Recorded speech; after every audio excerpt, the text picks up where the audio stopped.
Nesse sentido, a gente fala agora um pouco mais da nossa situação interna, nossos escândalos internos, aqui virando a pauta para Banco Master. A gente acompanhou uma movimentação importante ontem, depois do STF formar a maioria para manter a prisão do banqueiro Daniel Vorcaro, do Banco Master. E logo depois disso, a defesa dele passou por uma mudança que pode abrir um caminho, vem sendo muito discutido, a abertura do caminho para uma delação premiada do caso Master. Vorcaro vai passar a ser defendido agora pelo advogado José Luiz Oliveira Lima, o Juca, que é conhecido por esse apelido. Ele é um dos criminalistas mais conhecidos no país. Ele que defende o general Braga Neto na trama golpista hoje, já defendeu inclusive o ex-ministro José Disseu no Mensalão. Com essa mudança, o advogado Pier Paolo Bottini deixa a equipe de defesa. Bottini, a gente trazendo aqui um pouco essa expectativa para a delação, porque Bottini a gente já sabia que era contrário a esse uso da delação premiada como estratégia jurídica,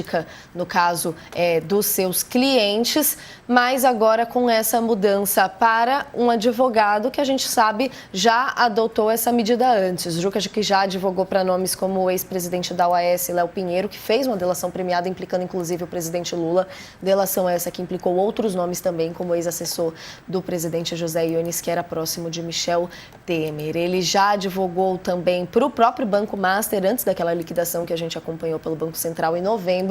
E de acordo com apurações da imprensa, como da nossa colega Mônica Bergamo, o Vorcaro já estava apresentando essa hipótese de fazer a delação antes de ser preso novamente, agora há 2 semanas, e estava aguardando justamente esse julgamento da segunda turma do STF, que poderia reverter a decisão, mas não reverteu. Ele manteve preso e agora a gente está tentando entender como vão ser os próximos passos dessa novela, de certa forma, que a gente vem acompanhando no cenário político, financeiro, sistêmico aqui do Brasil. A gente conversava já sobre esse assunto mais cedo, mas chamamos um reforço agora jurídico para a gente entender um pouco mais desses próximos passos. O doutor André Perecmanes com a gente, advogado criminalista, professor de Direito Penal da PUC do Rio de Janeiro. Para a gente dar um passo atrás por aqui, professor, eu queria começar já te dando boa tarde, agradecendo a sua presença e trazendo uma dúvida frequente da nossa audiência aqui no chat para entender e voltar a falar sobre delação. Quem que pode fechar ou não o acordo, o que ele implica, quais sinais que a gente vai poder ir lendo nos próximos dias para entender se isso vai para frente mesmo ou não. Boa tarde. Boa tarde. Bom, o acordo de delação na verdade é um nome vulgar, né? É o nome que a gente popularmente chama, né? Seria o acordo de colaboração. Ele pode ser firmado, via de regra, pelo Ministério Público, como titular da ação penal pública, né, como legitimado para propor um processo criminal e homologado pelo Poder Judiciário. Ele tem que ser homologado pelo Poder Judiciário.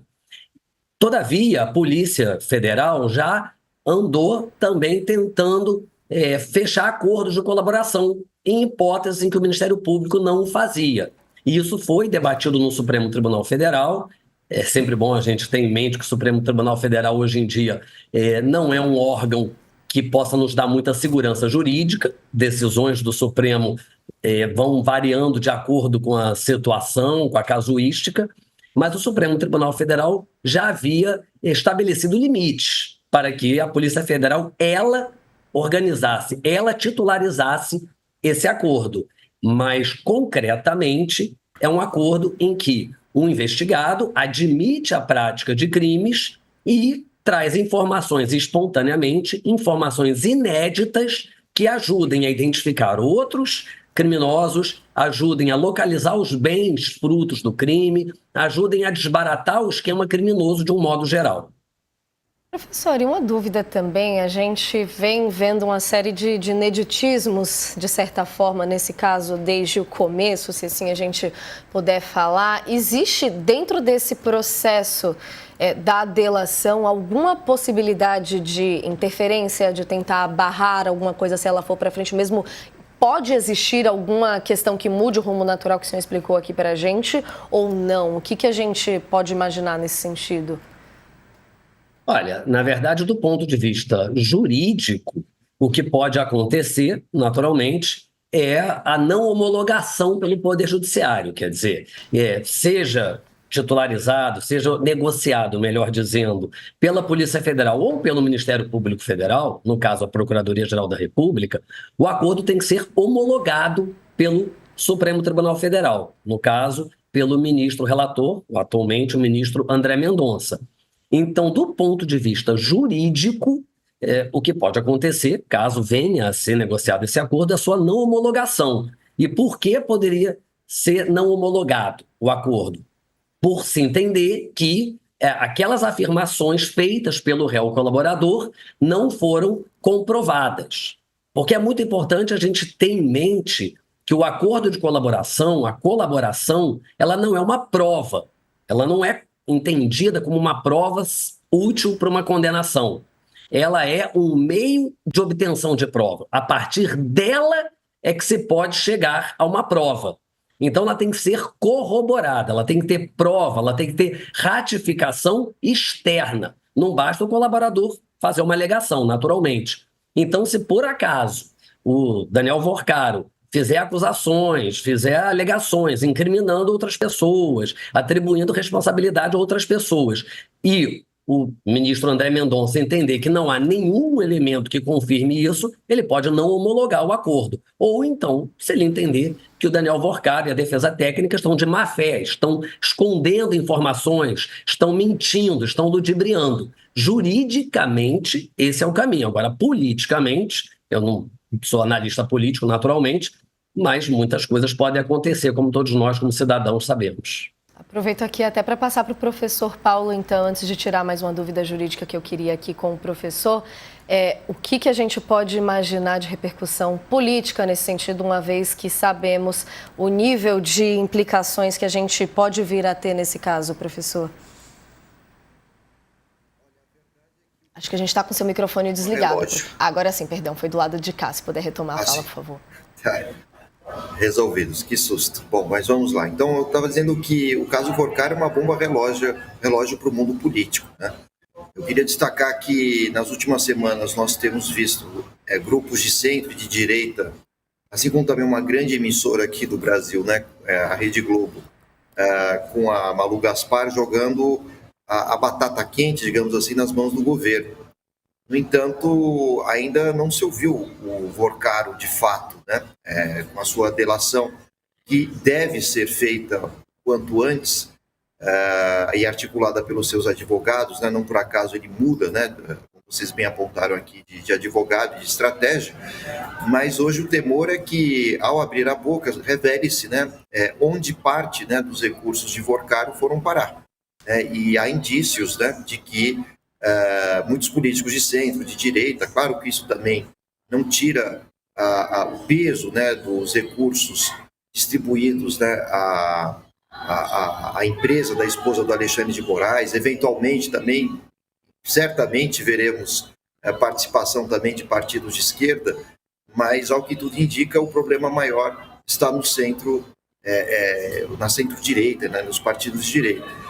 Então, e ainda mais no ano de eleição, né? Então, o prejuízo pode ser generalizado a todos os partidos, a classe política como um todo, o que pode resultar, inclusive, na ascensão de novidades eleitas na eleição desse ano, né? Ou seja, figuras outsiders, assim como também políticos que sequer imaginássemos que pudessem ser eleitos, né? Então, hoje existe um temor gigantesco da classe política sobre o que Vorcaro vai dizer, né? E na condição de preso, essa situação é facilitada, né? Ou seja, para que ele se expresse, né, e faça novas denúncias, delações. Não é bem uma denúncia, já que ele é o acusado, né? Mas, na verdade, a revelação de como o esquema Vorcaro atingia os três poderes, atingiu principalmente a articulação das eleições municipais de 2024, assim como também as eleições de 2022, ou seja, se abrirá a caixa de Pandora, e não esqueçamos que na caixa de Pandora, na mitologia grega, estavam reunidos todos os males possíveis e imagináveis. Nesse caso, esses males serão a classe política, né? Então, teremos situações bombásticas, certamente, né? Caso contrário, o Vorcaro já teria revelado enfim, parte do seu esquema, né? Mas vamos esperar as cenas dos próximos capítulos. A cada dia surgem novas denúncias, a situação piora e tenho a impressão de que hoje a boa parte da classe política está sentindo a água chegar no umbigo. A gente tem muitas perícias ainda a serem feitas, muito material ainda sendo analisado para sair. Antes de liberar o doutor André por aqui, queria aproveitar para tirar uma dúvida, professor, sobre mais um ponto que vem gerando muita polêmica, que é em torno da gravação ou não de conversas entre clientes presos e seus advogados. Como é que isso fica agora também com a mudança do advogado? A gente acompanhou na semana passada o ministro André Mendonça liberando que Vorcaro conversasse sem ser gravado com o seu advogado, precedente que fez ali outras movimentações, inclusive que o chefe de facções violentas, como o Marcola do PCC, fizesse o mesmo pedido, mas foi colocado que o tratamento ali, esse pedido era especificamente para o caso de Vorcaro, e na imprensa já se vem trazendo algumas análises e apurações em torno da Corregedoria Geral da Justiça Federal, querendo pedir ao Ministério da Justiça que altere o decreto que regulamenta o sistema penitenciário para incluir expressamente a obrigatoriedade do monitoramento eletrônico das conversas entre internos e advogados nos presídios federais, no caso aqui de segurança máxima, como a gente está falando do caso do Vorcaro. Esse ponto gera muito debate, queria uma análise sua aqui agora sobre movimentações em torno deles recentes por causa do caso Master, por favor. Olha, na verdade é importante a gente esclarecer que a lei de execução penal, ela já prevê que as conversas do preso com o advogado, em determinadas situações, serão monitoradas e a autoridade administrativa, a direção do presídio, do sistema carcerário, vai avaliar se há indícios de práticas de crime. Porque é fundamental se entender isso. Há que se preservar o sigilo das conversas entre advogado e cliente. O que não pode ocorrer, em hipótese alguma, é a atuação criminosa do advogado. É aquela situação em que o advogado ele é um pombo-correio, em que ele está atuando, se imiscuindo no crime do próprio cliente. Agora, a ideia de que um advogado possa ser gravado de forma absoluta, de forma aberta, em toda e qualquer situação, em conversas com seu cliente, pensando estratégias, ouvindo o que aconteceu, isso viola de forma flagrantemente qualquer conceito de ampla defesa, de contraditório, de devido processo legal. Muito embora haja uma previsão na lei de execução penal admitindo isso em um decreto regulamentando. Então, assim, me parece que o correto seria se preservar o sigilo das conversas. O correto seria se presumir que a conversa entre o advogado e o seu cliente é lícita. E só se determinar a gravação quando houver indícios anteriores e efetivos de que aquele advogado está se imiscuindo, repito, está praticando crime junto com o seu cliente. Mas não é, como dito já no início da minha participação, o entendimento que o Supremo Tribunal Federal vem adotando. O Supremo Tribunal Federal vem adotando interpretações casuísticas. A depender da situação, ele tem um entendimento. Nesse caso específico, como você disse muito bem, Natália, parece que o Marcola, membros do PCC, estão querendo se utilizar desse direito que está sendo assegurado ao Vorcaro, porque realmente, juridicamente não há nenhuma justificativa para se tratar de forma diferente os casos, mas o Supremo Tribunal Federal, pelo que se está dando a entender, não vai tratar de forma igual. O que não vai faltar é oportunidade para a gente conversar nas próximas semanas, imagino que ao ano todo em torno desse caso, viu, professor? Agradeço aqui sua presença com a gente no All News. Até a próxima. Eu agradeço, obrigado. Seguimos por aqui com a professora Ana, professor Paulo e os destaques do noticiário, mas no intervalo, você que acompanha a gente na TV, corre lá para o YouTube que a conversa continua. Aproveito o espaço do intervalo para te ouvir também, professora Ana, sobre as repercussões do momento e até fazer um pouco de resgate histórico. É óbvio que quando a gente fala de delação, lembra-se muito da Lava Jato. A gente está falando aqui tanto de atuações jurídicas quanto também da própria cobertura da imprensa. Queria uma ajuda sua até para a gente traçar paralelos e cuidados para se tratar agora desse caso que, como a gente vem vendo, vai demorar ainda para chegar a um fim, né? Exato, Natália. É um caso extremamente complicado.